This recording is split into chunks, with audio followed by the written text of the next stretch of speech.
April 1945. 1 million Red Army soldiers of Marshal Georgy Zhukov's First Belorussian Front stand ready to storm the Third Reich's last line of defense in the east. Over 9,000 artillery pieces, 6,000 tanks and 7,000 aircraft of the Soviet colossus are brought forward to blast their way to the Reich's capital of Berlin, the lair of the fascist beast. In their way stands the shadow of the once mighty Wehrmacht, the conquering force of Europe, now reduced to barely 100,000 fighting men of Army Group Vistula. Outnumbered, exhausted but determined, they made their stand here on the Seelow heights, a strategic high ground overlooking the Soviet forces on the Oder River and blocking the main road to Berlin.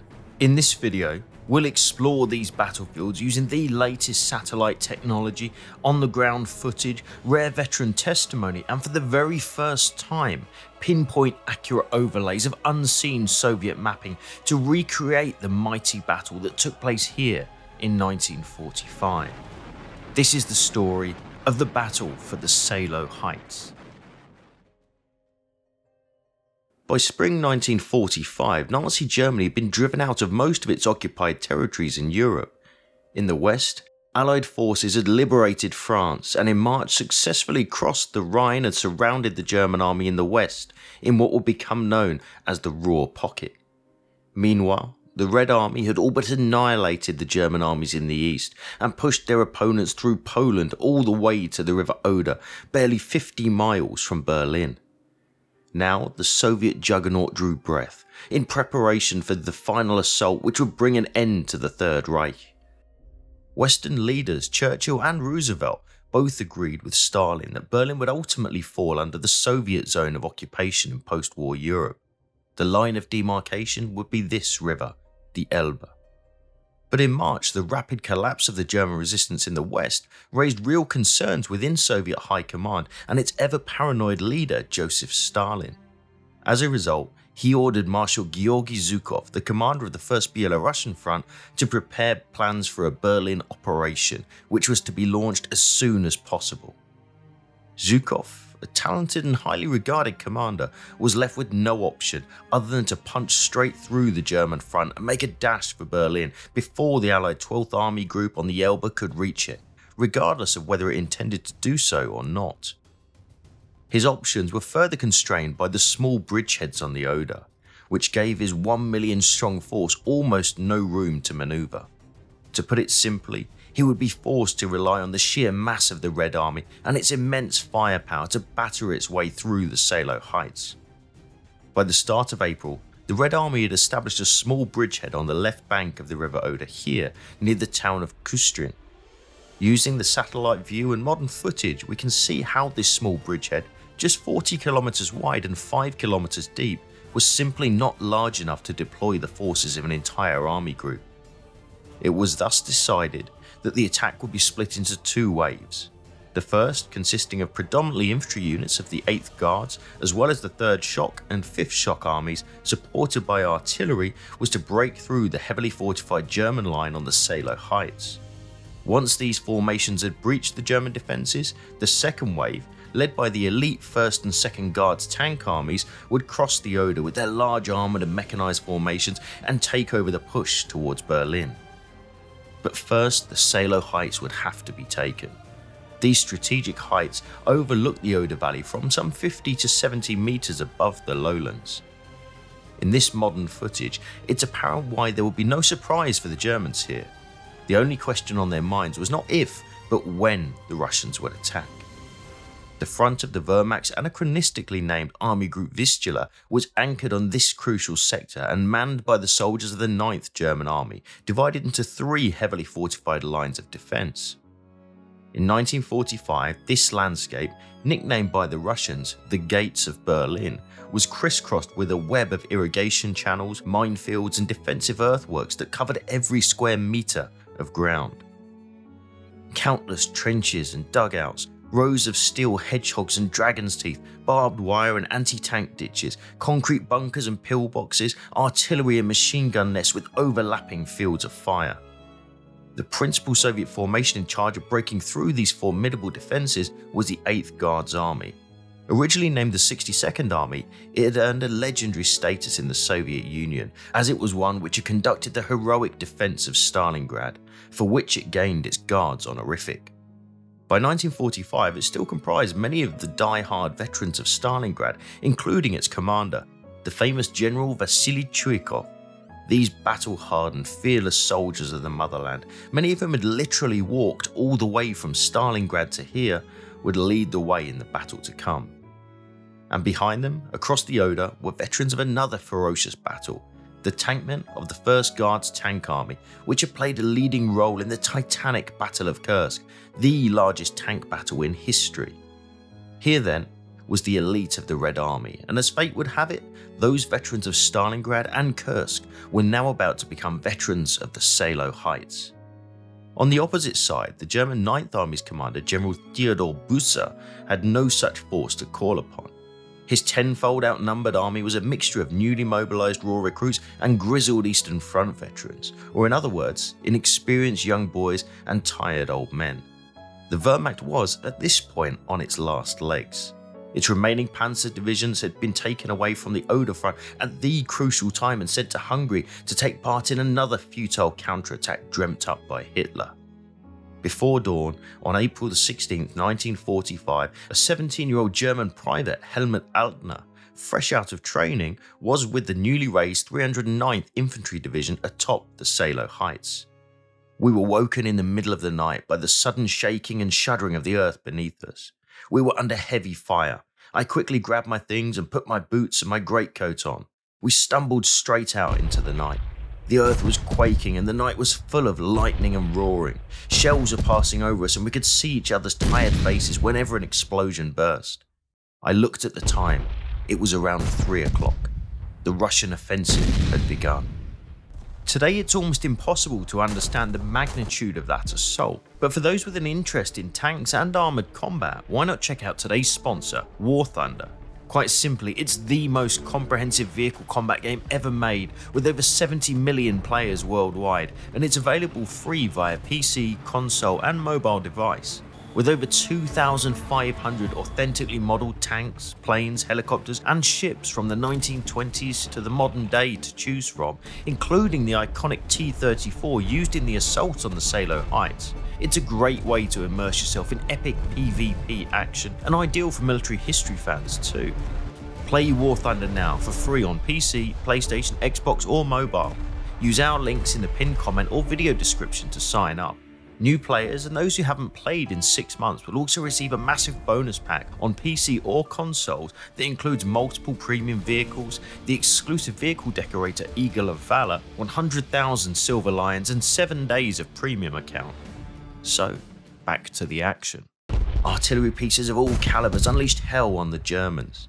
Using the latest satellite technology and historical Russian maps, we've been able to pinpoint and overlay the target locations, seen here as coloured boxes, of each Russian artillery battery aimed towards the German defences on the Seelow Heights. First, there was the Soviet Rifle Corps artillery. Thousands of mortars, field guns and howitzers opened up on the German frontline positions, focusing their fire on the first defensive line through which Soviet infantry would have to advance. Then there was the Army's artillery group, composed of the 8th Guards Heavy Artillery and all the reinforcing artillery units brought up from other fronts. These heavy howitzer batteries were deployed on the east bank of the Oder, pummeling the 2nd and 3rd lines and striking deep into the German rear areas with heavy 152mm shells. And then came the hellish screeches of over 1,000 Katyusha rocket launchers, firing massive salvos of incendiary rockets on just a few key sectors for maximum effect, setting ablaze fields and towns alike and raising enormous clouds of dust and smoke. And finally, the most terrifying of all, the mighty 280mm super heavy howitzers, which fired devastating 200kg high explosive projectiles so massive that only one could be fired every 4 minutes. Here, entire batteries of these behemoths volley-fired hundreds of shells at these German strongpoints. The bombardment was nothing short of apocalyptic. Distant echoes of destruction could be heard all the way in Berlin, almost 50 miles away. The ground trembled with the force of an earthquake. The biblical destruction was echoed by an ominous event in the town of Müncheberg, where the earth trembling caused the cross on the town church to break off and fall from the roof. The German front line was quite literally pulverized. One after another, bunkers, trenches and fighting positions disappeared in a blaze of fire and dust. Small villages that dotted the Oder Valley, Saschendorf, Golzow, Podlzig, Tucherban and many others were simply reduced to rubble. In the midst of the Armageddon, Private Altner and his friend Private Beevor were sent back to their battalion's command post near the village of Litzen, here, to gather as many weapons and ammunition as they could find to bring them up to their unit's position. I could barely recognize the village of Litzen.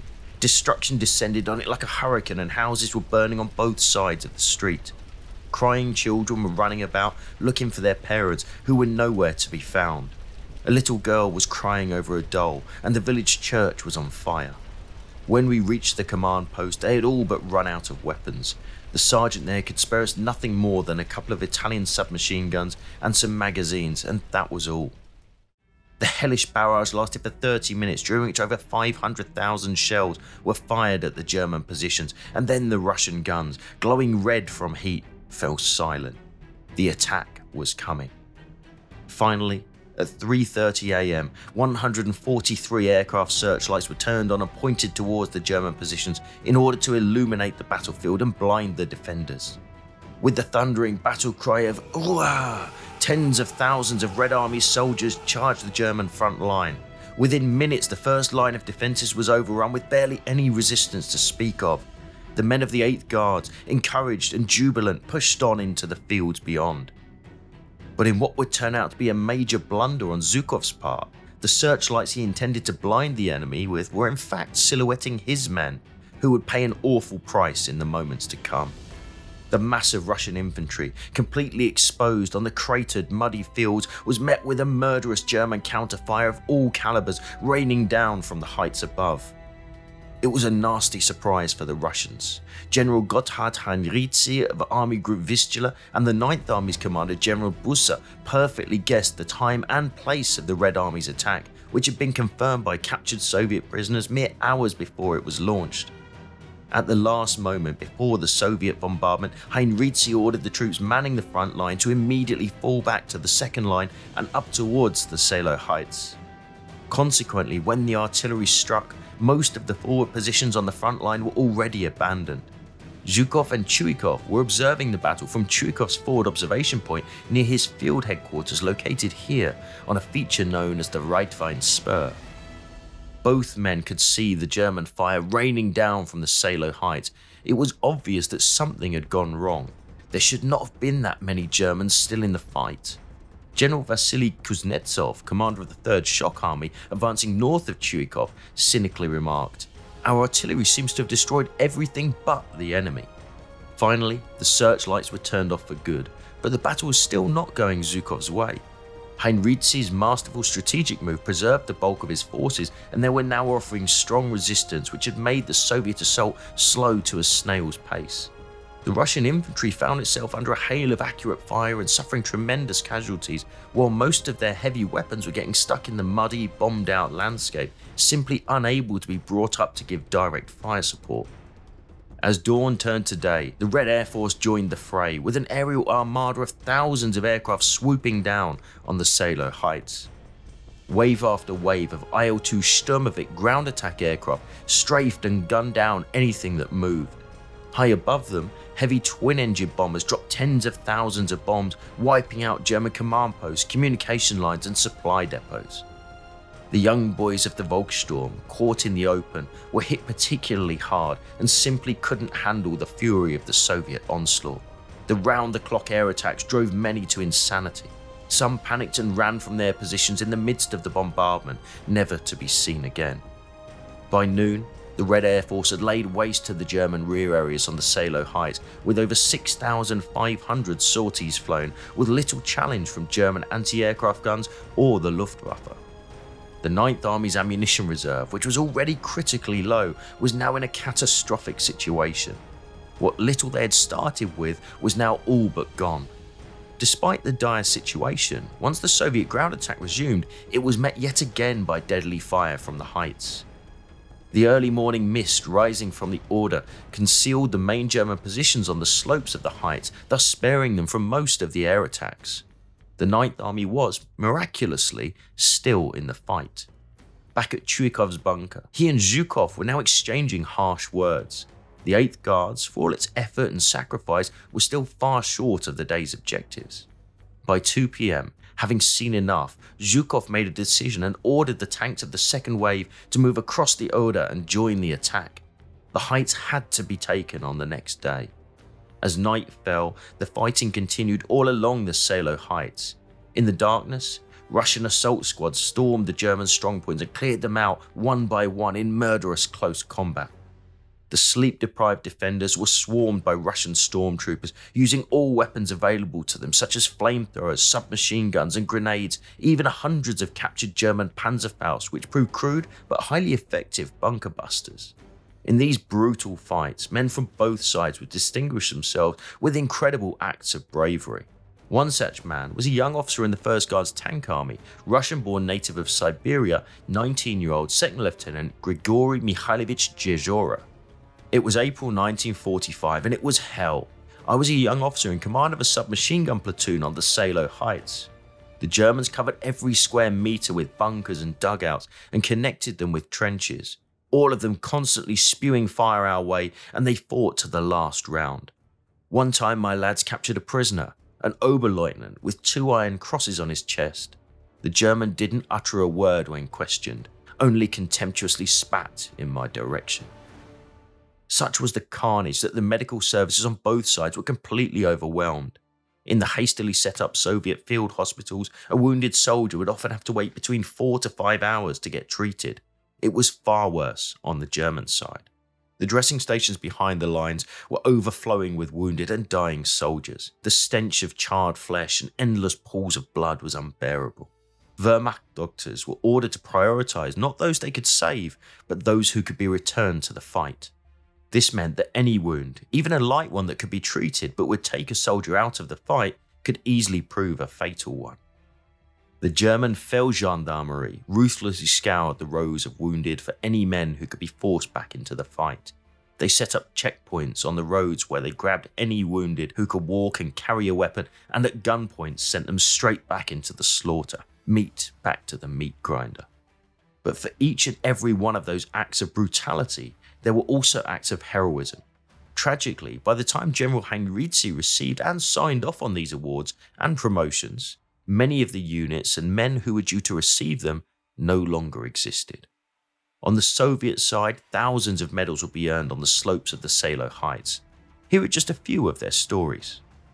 A communications officer, Staff Sergeant Georgy Harlamov, had the unenviable job of setting up and maintaining a telephone line between the captured positions and his headquarters. This line would be constantly severed by enemy fire. Despite having been wounded, Sergeant Harlamov refused to leave the field and would go out and keep repairing the wire time and time again. His selfless efforts enabled his unit to stay in contact with headquarters and through it call in the much needed fire support, undoubtedly saving the lives of many of his comrades. Before the battle was done, they would find him out in the field near his telephone wire, having bled out. And then there was Sergeant Ivan Zaitsev. Sergeant Zaitsev led an assault platoon into the attack on a German bunker. Leading from the front, he reached the gun port of the bunker and threw a fused grenade bundle inside, only to be wounded by the burst of the German machine gun. In a heroic effort to save his comrades behind him, instead of backing away, he threw himself on top of the gun port of the bunker, thus blocking the gunner's sight with his body until the grenades finally exploded and destroyed the enemy position. For these acts of bravery, both men would be posthumously awarded the highest military award, Hero of the Soviet Union. The brutal attritional fight continued, with a heavy toll on both sides, as Lieutenant Zhezhora remembered. The losses we suffered were enormous. By the end of the fighting, my platoon went through 3 full sets of replacements. I couldn't even catch all their names, because as soon as they came, after the next attack, they would be gone. The bloody brawl for individual positions and strongpoints would continue into the next day, chipping away the strength of both sides. No quarter was given, and none was asked. On the next day, the Germans threw all of their reserves in, the elite Fallschirmjäger, veterans of Monte Cassino, Dutch, Danish and Norwegian soldiers of the Waffen-SS divisions Nederland and Nordland, as well as Hitler's personal bodyguards from the infamous SS Leibstandarte. There were even 12 heavy King Tigers of the Müncheberg Panzer Division thrown into the fray, inflicting heavy losses on the Soviets, but in a 15-1 contest with hundreds of T-34s and heavy IS-2s, they too were in time wiped out. By the end of the second day, the German line finally crumbled on the northern flank of the Seelow Heights. The town of Seelow was abandoned, with not a living soul in it. Finally, the German defense began disintegrating under relentless hammer blows. Entire units were wiped out and routed, from then on only existing on Hitler's maps. The breaking point had been reached, as Private Altner recalled.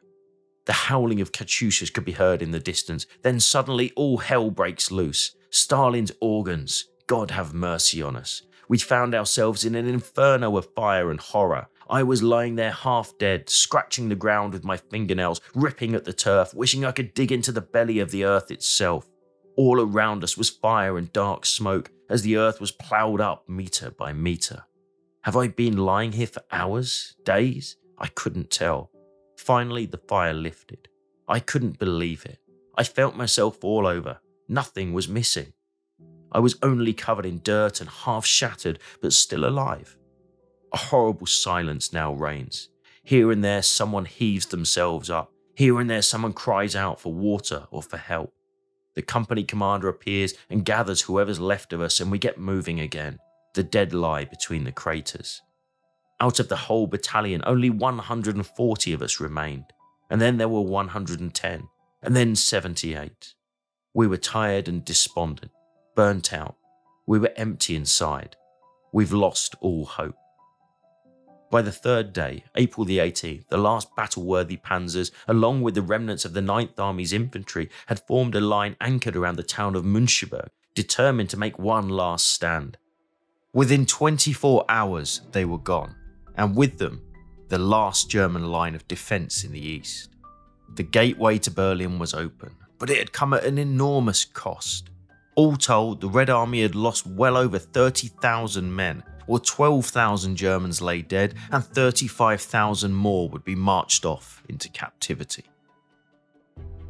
Thanks for watching, and thanks to War Thunder for sponsoring this video. Play it for free on PC, PlayStation, Xbox or mobile using our link in the description. New and returning players who haven't played in 6 months on PC or consoles also get a bonus pack with premium vehicles and lots more. And if you found this video interesting, why not explore our dedicated podcast, World War II, Both Sides of the Wire, where each week hosts Jesse Alexander and Professor Matthias Strone take a detailed look at some of the most incredible episodes of the Second World War. That's all this time. We'll see you again soon.